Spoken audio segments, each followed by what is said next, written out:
मान लेते हैं ये हैं कौन, ये हैं हमारे प्रोफेसर करण गर्ग, हमारे टैक्सेशन के भाई साहब। प्रोफेसर करण गर्ग क्या कहते हैं, कहते हैं यार मुझे एक बिजनेस खोलना है, मुझे बिजनेस नहीं खोलना, मुझे एक बिजनेस खोलना है। मैंने कहा सर ठीक है, आप एक बिजनेस खोल लो। क्या खोल लो, बिजनेस खोल लो।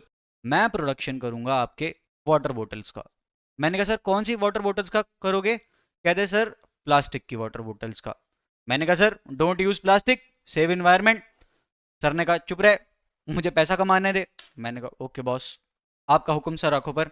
तो सर ने ऐसी प्लास्टिक की बोतल्स बनानी शुरू कर दी।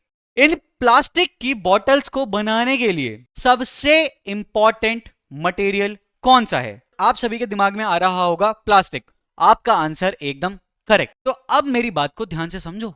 मेन जो हमारा मटेरियल है प्लास्टिक बॉटल्स को, वाटर बॉटल्स की प्रोडक्शन के लिए, वो है हमारा plastic. Plastic is our main material for the production of these water bottles.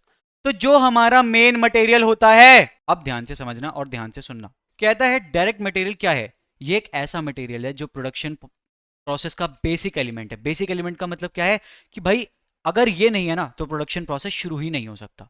आप मुझे एक बात बताओ, करण सर बड़ी बड़ी मशीनें लेके आ गए भाई, 7-7 करोड़ की, बहुत पैसा है करण सर के पास, और 200 लोग हायर कर लिए, एक फैक्ट्री भी खरीद ली।